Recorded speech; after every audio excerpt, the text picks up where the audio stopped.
Amada Iglesia del Señor, gracias y paz a vosotros, hermanos. Sean en este nuevo día del Señor bienvenidos. Vamos a iniciar, hermanos, con una lectura bíblica allá en el libro de los Hechos, al cual les invito que nos traslademos no solo en la lectura, sino en la mente, que vayamos en la mente, hermanos, a aquel hermoso momento y hermoso lugar, allá mismo, hermanos, en Jerusalén, la capital del cristianismo, donde empieza, hermanos, precisamente la iglesia a germinar, a crecer, a multiplicarse. Ahí quisiera suplicarles que vayamos, repito, tanto en la letra como en nuestra mente. Hechos 6, libro de los Hechos, capítulo 6. Y luego de esta lectura vamos a dar paso a la oración que acostumbramos para dedicar este mensaje al Señor. Repito, Hechos 6, dice así: en aquellos días, como creciera el número de los discípulos, hubo murmuración de los griegos contra los hebreos, de que las viudas de aquellos eran desatendidas en la distribución diaria. Entonces, los 12 convocaron a la multitud de los discípulos y dijeron: no es justo que nosotros dejemos la palabra de Dios para servir a las mesas. Buscad pues, hermanos, de entre vosotros a 7 varones de buen testimonio, llenos del Espíritu Santo y de sabiduría, a quienes encarguemos este trabajo. Y nosotros, dice el versículo 4, persistiremos en la oración y en el ministerio de la palabra. Agradó la propuesta a toda la multitud y dijeron a Esteban, varón lleno de fe y del Espíritu Santo, a Felipe, a Prócoro, a Nicanor, a Timón, a Parmenas y a Nicolás, prosélito de Antioquía, a los cuales presentaron ante los apóstoles, quienes orando les impusieron las manos. Vamos a hacer ahora sí, hermanos, nuestra oración. Les invito que, si les es posible arrodillarse, lo hagan conmigo.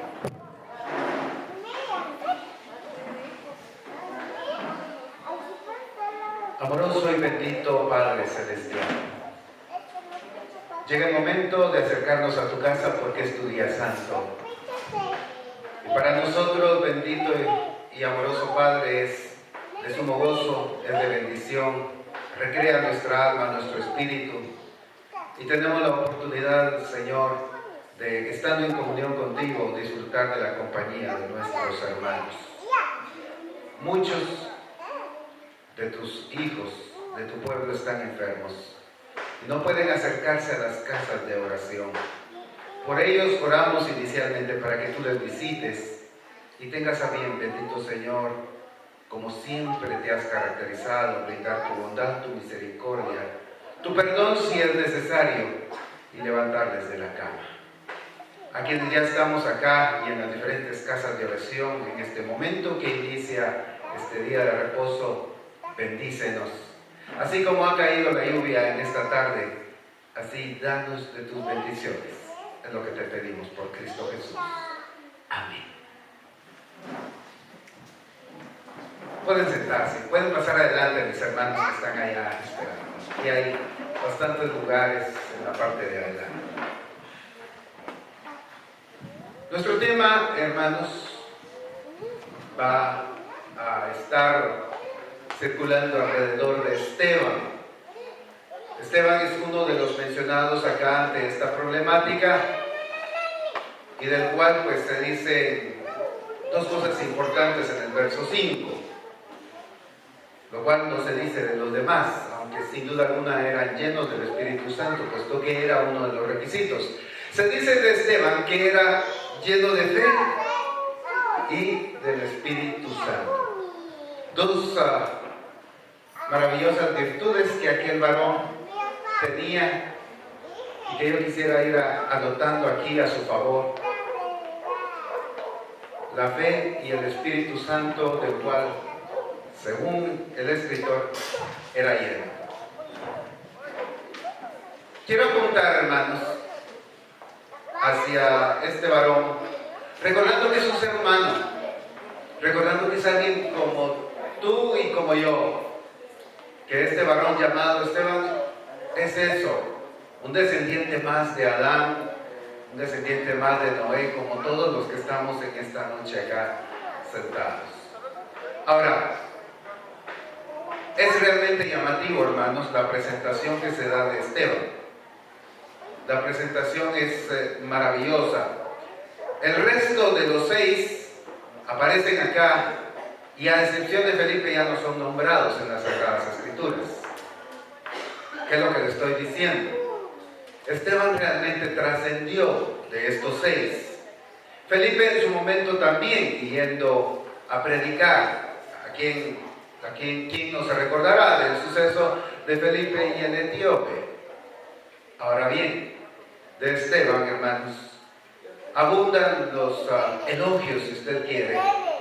Llama la atención el escritor acerca de estos atributos que él tenía y de los cuales, repito, siendo un hombre común y corriente como usted y como yo, este varón sin duda alguna, hermanos, tenía la oportunidad de acercarse a Dios en obediencia. Ya vamos a ver por qué digo estas palabras. Continuemos, por favor, la lectura. Dice acá, siempre acá en Hechos, capítulo número 6, del cual estamos extrayendo esta enseñanza. 6, versículo número 7. Y crecía la palabra del Señor, y el número de los discípulos se multiplicaba grandemente en Jerusalén.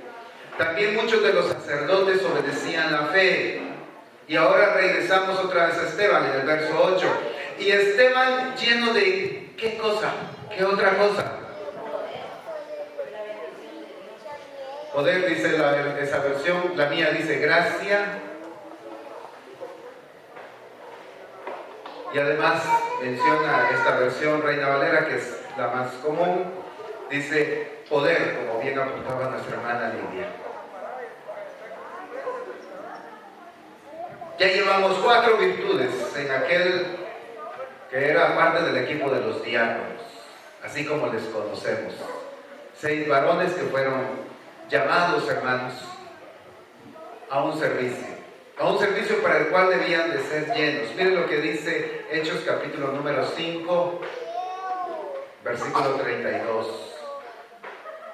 Como ese espíritu había llenado a estos varones, pues a través de la obediencia. Miren lo que dice el 5:32. Y nosotros, palabras de los apóstoles, somos testigos suyos de estas cosas. Y también el Espíritu Santo, el cual ha dado Dios, ¿a quiénes? A los que le obedecen. Y si se menciona que Esteban junto con los diáconos era lleno del Espíritu Santo, era porque eran obedientes. Y en especial este varón llamado Esteban, además del atributo ya mencionado, tenía fe, era lleno de gracia y era lleno de poder. Virtudes, repito, hermanos, que nosotros también podemos abrazar. Como seres humanos nosotros también podemos poseer, puesto que la obediencia nos abre ese camino. Ese camino, hermanos, ese camino de Espíritu Santo que nos permite tener esa fe, tener esa gracia y ese poder. Continuemos avanzando en la lectura. Hechos capítulo número 6, versículo 9. 6, 9. Entonces, dice la Escritura, 8, la segunda parte. Y Esteban, lleno de gracia y de poder, hacía grandes prodigios y señales entre el pueblo. La palabra prodigios, hermanos, que aquí aparece, tiene la intención de mencionar acciones maravillosas que se podían observar. Los prodigios eran maravillas que regularmente hacían que las personas se quedaban maravilladas, atónitas al ver los prodigios. Viene precisamente de la palabra teras, que a su vez viene de tero, que quiere decir observar.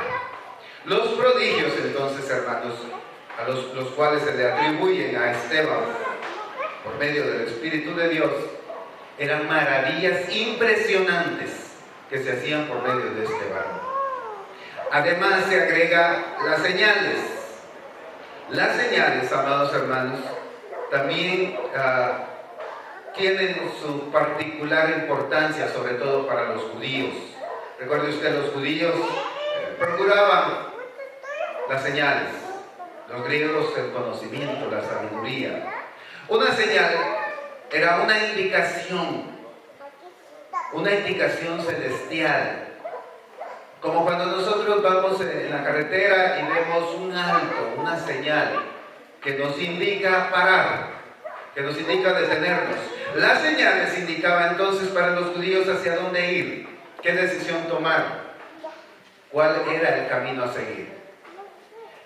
Las señales eran importantes para ellos. Y recuerde usted que estamos dentro del contexto de una iglesia judía. Hasta este momento, no es sino hasta el capítulo 10, sino hasta este momento, capítulo 6, vemos a una iglesia judía fundada en Jerusalén que se empieza a expandir, pero todavía muy judía. Miles habían creído, si usted revisa un poco atrás, por lo menos 8,000 habían creído ya, pero judíos. Seguían siendo personas judías que creían ya en el Evangelio, que creían en Jesús. A ellos entonces Esteban, con estas virtudes, venía, hermanos, y haciendo prodigios y señales, les indicaba el camino a seguir. Ellos que esperaban esas señales podían ver a través de la luz que emitía Esteban, de la guía que daba Esteban, hermanos, ver el camino que les convenía seguir. Versículo 9. No todo era así, no todos atendían la señal, no todos veían las virtudes que en esta noche estamos viendo en el varón. Verso 9.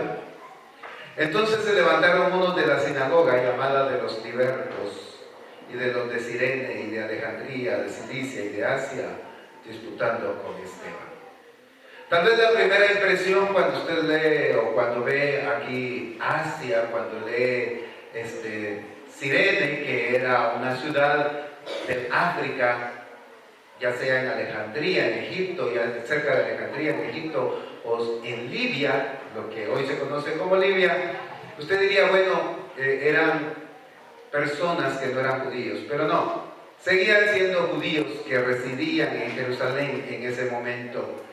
Sin duda alguna participaban en esa sinagoga y eran conocedores de la palabra de Dios. Con ellos disputaba Esteban, o más bien dicho, ellos disputaban con él. La fe que había en Esteban, ese espíritu, hermanos, que llenaba a aquel varón, hacía que todos los prodigios y señales se volviesen para estos varones motivo de disputa.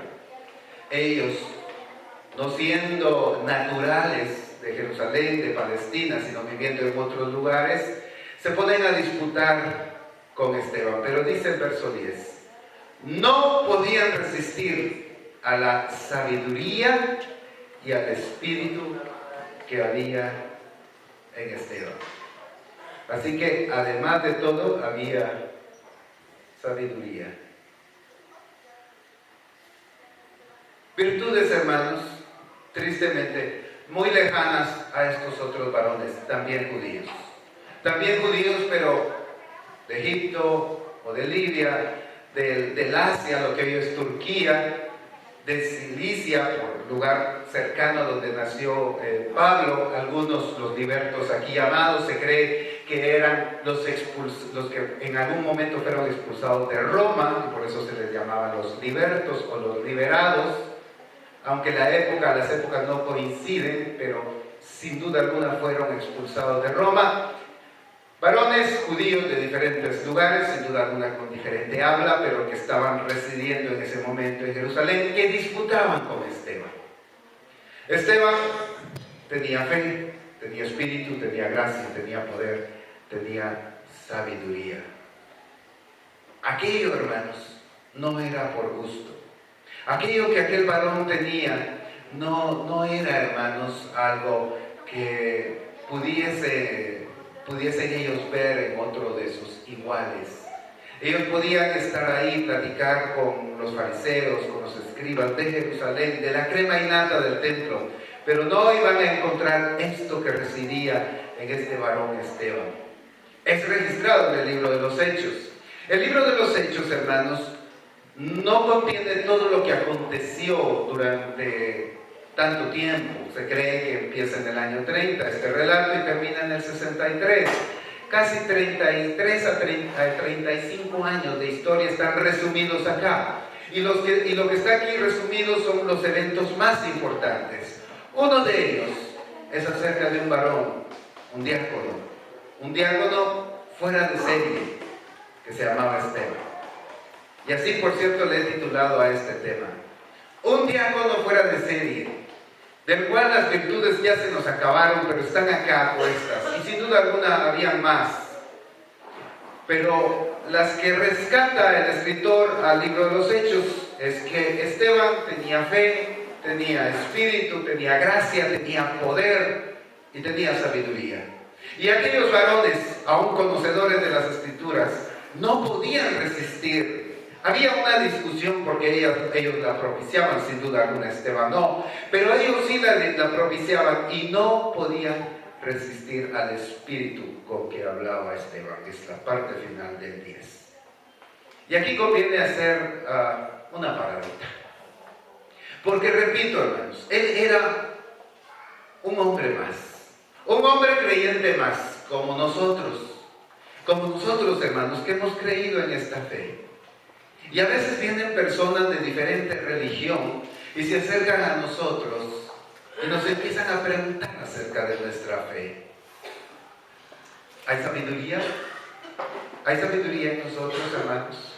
Para poder entablar, no una discusión, Dios no lo quiera, pero sí una plática con ellos. ¿Hay sabiduría, hermanos, para que nosotros podamos hablar con poder, hablar con gracia hacia aquellas personas? Más de alguien se nos va a acercar y va a decir: miren, yo noto que los viernes usted no está en su casa, sino en la noche pues se queda aquí todo apagado. ¿A dónde va usted? Y usted tiene la oportunidad de hablarle a aquella persona acerca de este maravilloso evangelio de salvación. Es una palabra con poder, hermanos. Es una palabra con gracia, una palabra con sabiduría. Porque en este momento hay mucha gente que en vez de estar reunida como lo hacemos nosotros, está en un bar, hermanos. Hoy es día de fiesta. Hoy es un día en que la sabiduría se hace a un lado. Es un día en que la necedad toma su lugar. Y aun cuando saben que el alcohol al otro día les va a dar problemas de todo tipo, ahí se están embriagando. Un momento de alegría, de satisfacción, de placer, hermanos, va a convertirse en algo con graves consecuencias después. Pero la necedad sí. No hay sabiduría. A nosotros, por misericordia de Dios, que estamos aquí en esta tarde noche, ya recibiendo el día del Señor, Él te ha dado sabiduría. Y es la sabiduría, hermanos, que el mundo no puede o no debería resistir. Es la sabiduría que el mundo debería de admirarse, debería quedarse atónito, así como aquellas señales, como aquellos prodigios que hacía Esteban. Igual, las personas deberían de ver, hermanos, la sabiduría que hay en el día de reposo. Como nosotros, teniendo esta hermosa oportunidad, nos deleitamos, descansamos y nos olvidamos de los afanes de la vida. Hay gente que no sabe ya qué hacer con su trabajo. Vive afanada terriblemente, trabajan de día y de noche y el dinero no les alcanza. Porque no hay sabiduría tampoco en el manejo financiero. Y la Biblia, hermanos, habla de todo. Habla de que debemos de ahorrar, de que debemos de no ser perezosos, de que debemos de acordarnos del pobre, de la viuda. Y cuando nosotros damos, también, hermanos, recibimos bendición, aunque no sea económica. Pero Dios nos permite a nosotros ver las finanzas como cristianos de otra manera. Nos invita a no tener deudas, nos invita, hermanos, a no ser fiador de nadie. Y cuando esto hacemos, cuando somos obedientes, somos llenos del Espíritu Santo, como ya leímos ahí en el 5:32.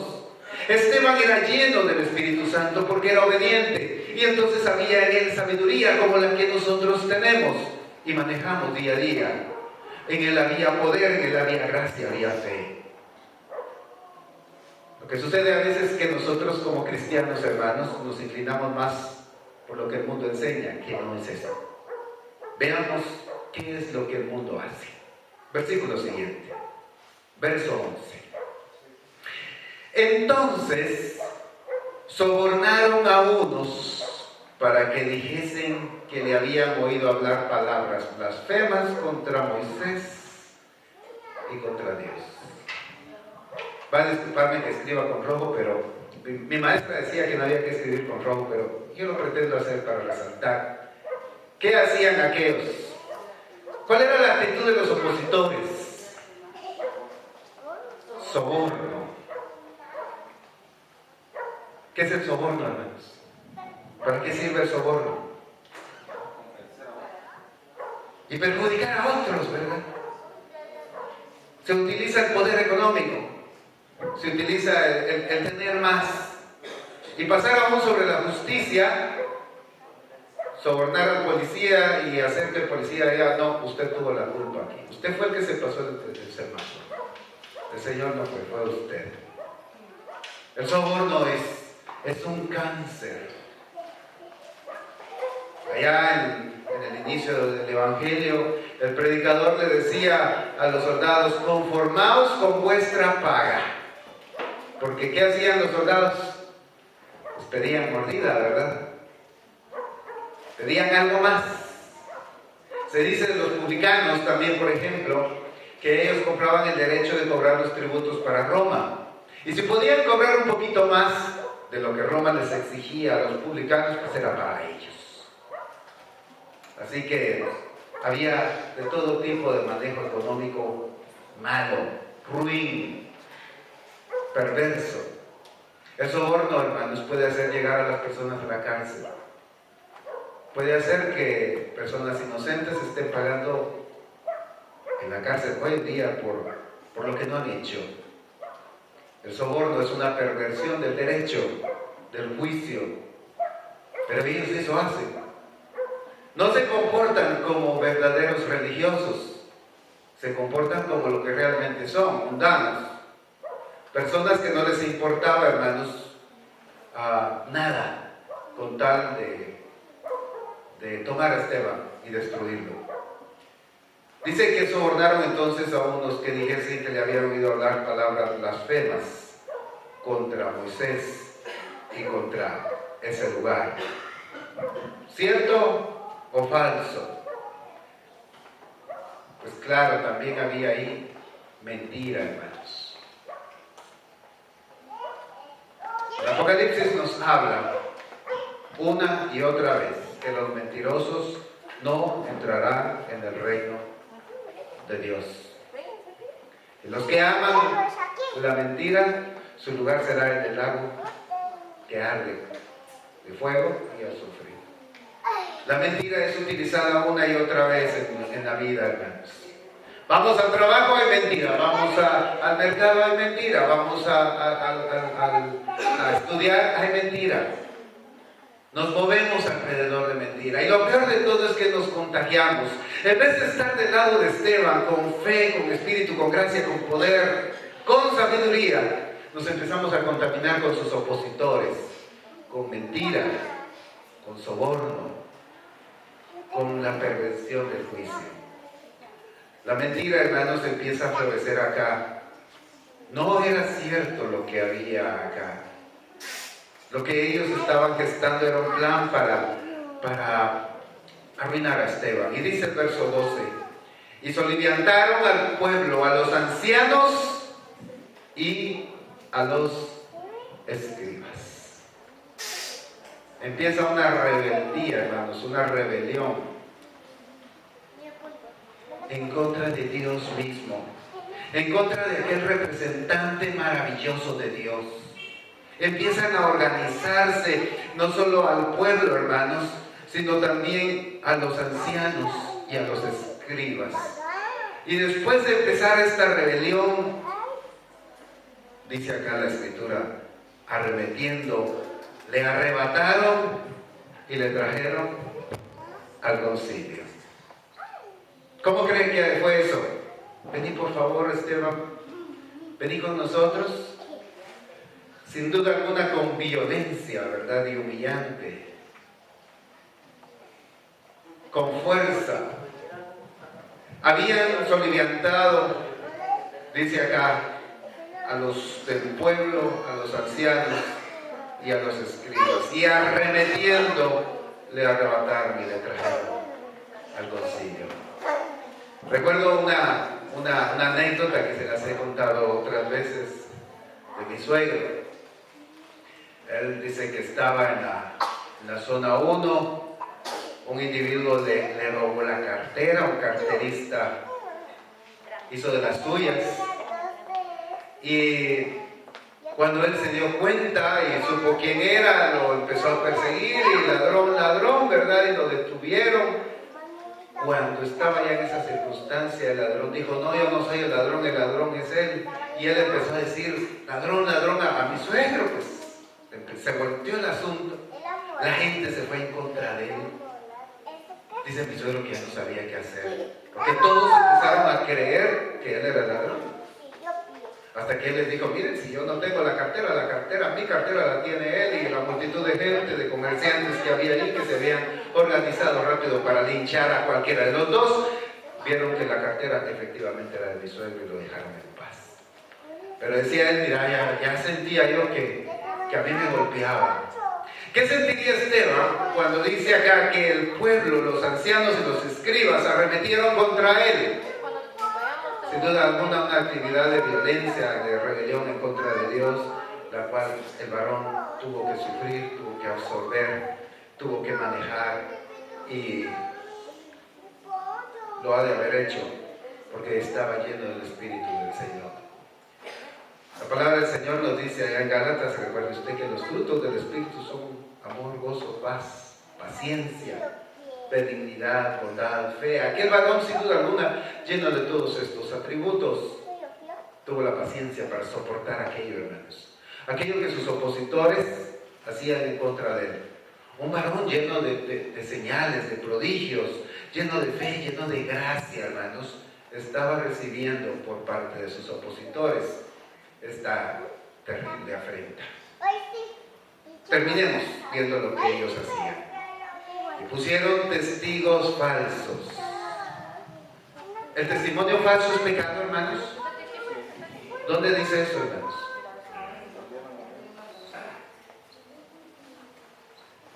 Pues pusieron testigos falsos. Gente que se prestó para eso.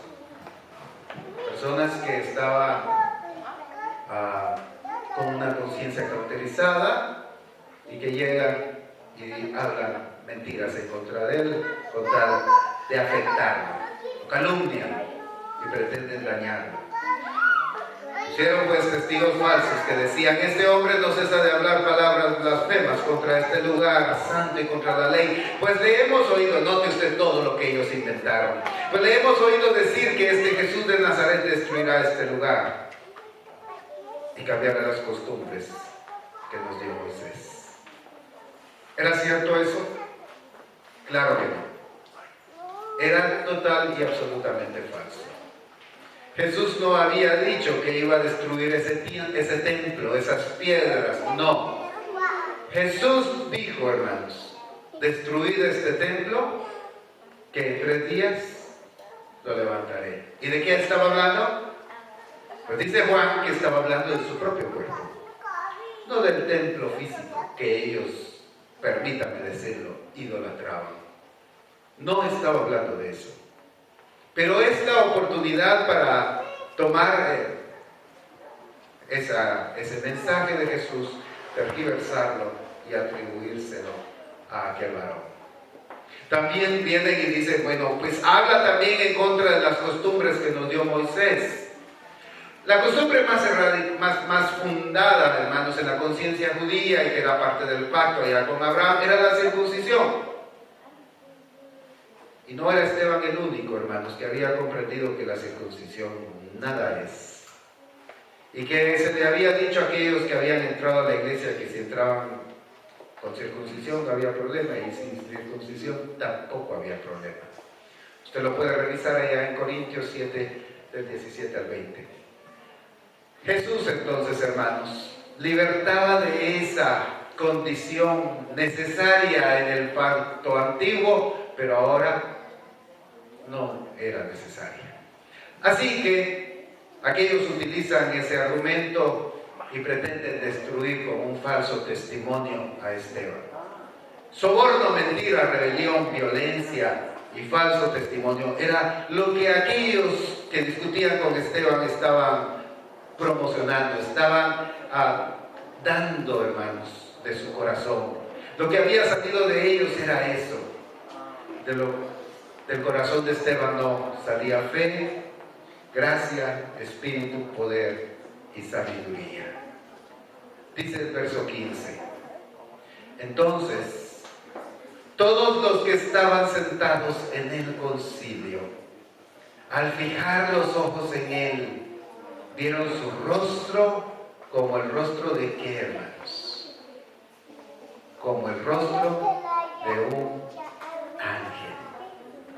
Mire, a pesar de todo esto, a pesar de lo que él estaba viviendo, de lo difícil que pudiera ser para él estar viendo cómo había violencia contra él, había falso testimonio, había mentira, había soborno en contra de él, a pesar de eso, dice acá, que cuando lo ven, hermanos, cuando el concilio lo ven, cuando el Sanedrín, que podía ejecutarlo, que podía tomar su vida, que podía castigarlo por la muerte, cuando todos aquellos varones lo ven, dice la Escritura, que lo ven como el rostro de un ángel.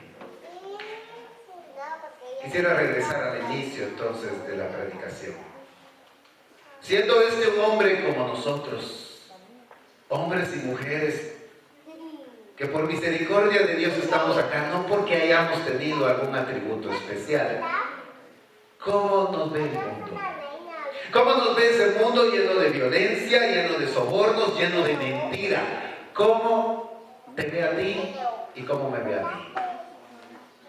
Quiera el Señor, hermanos, que nos vean como a Esteban, un varón lleno del Espíritu de Dios, lleno de gracia, de fe, lleno de sabiduría, y que con ello, hermanos, lo que realmente vean entonces es el rostro de un ángel. ¿Difícil, dice usted? No, hermano. Todo va en la medida que nosotros aprendamos a obedecer a Dios. Porque Dios ha dado su espíritu a los que le obedecen, como ya leímos. ¿Qué tanto quieres obedecer? ¿Qué tanto está puesta tu corazón en el mundo y qué tanto está puesto en Dios? En esa medida también la gente observará en ti el rostro de un ángel, como el de aquel varón, aquel Esteban, sin duda alguna, un discípulo del Señor, un diácono total y absolutamente fuera de serie. Por su atención, hermanos, muy agradecidos. Pasa a vosotros. Dios les bendiga, hermanos.